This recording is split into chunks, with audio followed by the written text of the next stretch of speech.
தகவல் தொழில்நுட்பவியல் மற்றும் டிஜிட்டல் சேவைகள் துறை சார்பில் கணித்தமிழ் மென்பொருள்கள் மற்றும் தமிழை பிழையின்றி எழுதுவோம் எனும் நூல் வெளியீட்டு விழா சென்னையில் நடைபெற்றது. இதில் அமைச்சர் பழனிவேல் தியாகராஜன் கலந்து கொண்டு நூலினை வெளியிட்டார். பின்னர் பேசிய அவர், தமிழ் இணைய கல்விக் கழகம் மூலம் 8,60,000 ஓலைச்சுவடிகளை மின் உருவாக்கம் செய்யப்பட்டு இணையதளத்தில் பதிவேற்றம் செய்யப்பட்டுள்ளதாக தெரிவித்தார். தமிழ்நாடு அரசால் கணித்தமிழ் மாநாடு நடத்தப்பட்டு செயற்கை நுண்ணறிவு மூலம் பல தலைப்புகளில் கருத்து பரிமாற்றம் மற்றும் ஆராய்ச்சிகள் நடத்தப்பட்டதாகவும் அமைச்சர் பழனிவேல் தியாகராஜன் தெரிவித்தார்.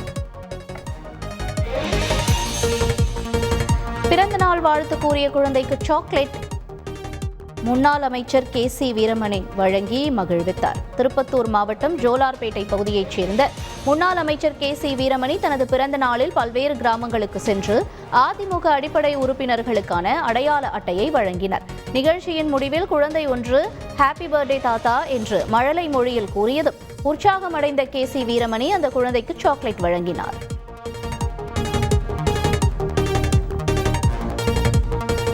உணவுப் பொருள் வழங்கல் மற்றும் நுகர்வோர் பாதுகாப்பு துறையினர் பங்கேற்ற ஆய்வுக் கூட்டம் அமைச்சர் சக்கரபாணி தலைமையில் நடைபெற்றது.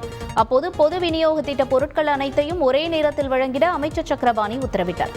குடும்ப அட்டைதாரர்களுக்கான பொருட்களின் விநியோகம் மற்றும் புதிய மின்னணு குடும்ப அட்டைகள் வழங்குதல் குறித்த நடவடிக்கைகளை அவர் ஆய்வு செய்தார். ஒவ்வொரு மாவட்டத்திலும் தேவையான நேரடி நெல் கொள்முதல் நிலையங்களை உடனடியாக திறந்திடவும் அமைச்சர் சக்கரபாணி உத்தரவிட்டார்.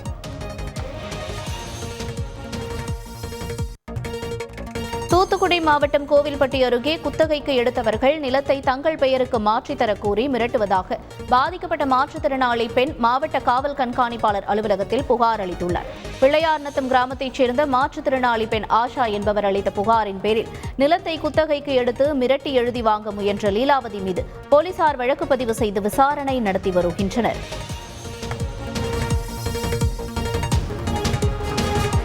கடலூரில் கள்ளக்காதலியை கள்ளக்காதலனே அடித்து கொலை செய்த சம்பவம் அரங்கேறியுள்ளது. ஸ்ரீமுஷ்ணம் தாலுகா ஆத்தூர் கிராமத்தைச் சேர்ந்த 34 வயது பெண் வேம்பு. இவருக்கு ஜெய்சங்கர் என்பவருடன் திருமணமாகி 14 வயது மகளும் 9 வயது மகனும் உள்ளனர். இந்நிலையில் இருவருக்கும் கம்மாபுரத்தைச் சேர்ந்த சிவா என்பவருக்கும் இடையே திருமணம் தாண்டிய உறவு இருந்து வந்துள்ளது. இவர்களுக்கு இடையே ஏற்பட்ட பிரச்சனையில் வேம்புவை சிவா அடித்து கொலை செய்துள்ளார். இதனையடுத்து சிவா கைது செய்யப்பட்டுள்ளார். ஓசூரில் விதிகளை பின்பற்றாத கடைகளுக்கு மாநகராட்சி அதிகாரிகள் சீல் வைத்தனர். வணிக நோக்கில் செயல்படும் கடைகள் மற்றும் தொழில் நிறுவனங்கள் தொழில் உரிமம் பெற்ற பின்னரே நடத்தப்பட வேண்டும் என மாநகராட்சி நிர்வாகம் அறிவுறுத்தி வருகிறது. ஆனால் பல கடைகள் அதனை பின்பற்றாததால் மாநகராட்சி அதிகாரிகள் மற்றும் ஊழியர்கள் ஏராளமான கடைகளுக்கு சீல் வைத்து நடவடிக்கை மேற்கொண்டனர்.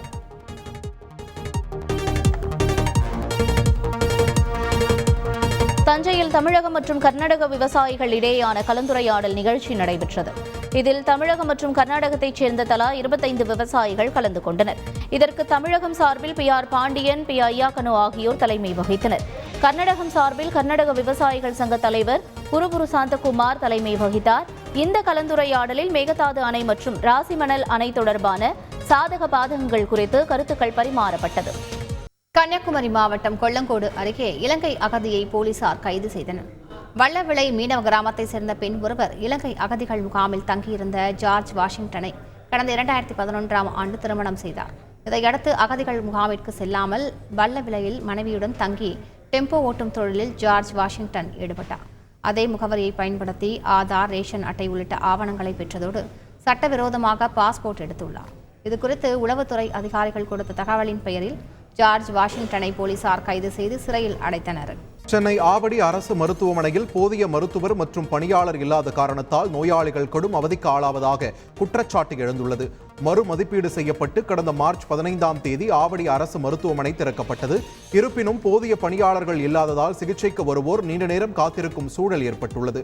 தமிழக அரசு உடனடியாக தலையிட்டு போதிய பணியாளர்களை உடனடியாக பணியமர்த்த நடவடிக்கை எடுக்க வேண்டும் என்று கோரிக்கை எழுந்துள்ளது.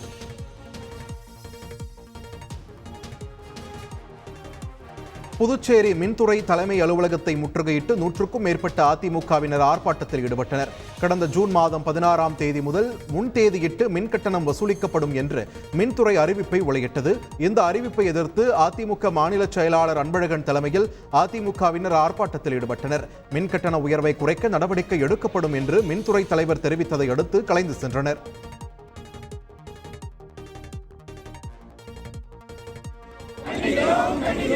மின்கட்டண உயர்வை கண்டிக்கிறோம். வாக்களித்த மக்களை ஏமாற்றாதே.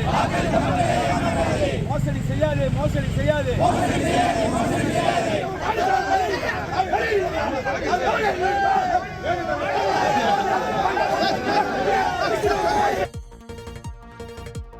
விருதுநகர் மாவட்டம் காரியாபட்டி தாலுகா அலுவலகம் முன் 20க்கும் மேற்பட்ட திருநங்கைகள் திடீர் சாலை மறியல் போராட்டத்தில் ஈடுபட்டதால் பரபரப்பு ஏற்பட்டது. இலவச வீட்டுமனை பட்டா வழங்க கோரி தீக்குளிக்க முயன்றதால் பரபரப்பு ஏற்பட்டது. தமிழ்நாடு அரசின் இலவச வீட்டுமனை பட்டா கேட்டு தொடர்ந்து மனு கொடுத்தும் எந்த நடவடிக்கையும் எடுக்கவில்லை என்ற குற்றச்சாட்டை முன்வைத்து போராட்டத்தில் அவர்கள் ஈடுபட்டனர். ராமநாதபுரம் மாவட்டம் ராமேஸ்வர மீனவர்கள் வேலைநிறுத்த போராட்டத்தில் ஈடுபட்டுள்ளனர். இலங்கை சிறையில் உள்ள தமிழக மீனவர்கள் படகுகளை விடுவிக்க அவர்கள் வலியுறுத்தினர். மீன்பிடி துறைமுகத்தில் 700க்கும் மேற்பட்ட விசைப்படகுகள் நங்கூரமிட்டு நிறுத்தப்பட்டுள்ளது. வேலைநிறுத்தம் காரணமாக 5000த்திற்கும் மேற்பட்ட தொழிலாளர்களின் வாழ்வாதாரம் கடுமையாக பாதிக்கப்பட்டுள்ளது. தமிழக காவல்துறையில் மகளிர் காவலர்களுக்கான உடல் தகுதி தேர்வு இன்றைய தினம் நடைபெற்றது. 2ஆம் நிலை காவலர்கள், தீயணைப்புப் படை வீரர்கள், சிறைத்துறையினர் ஆகியோரை தேர்வு செய்வதற்கான பணிகள் தற்போது நடைபெற்று வருகின்றது.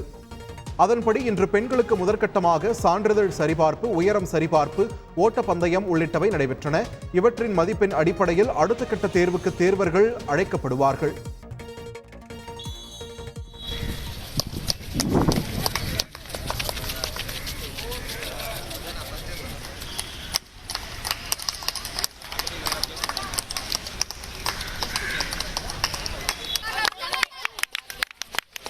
சத்தமா சொன்னா கிளிப் இருக்கா?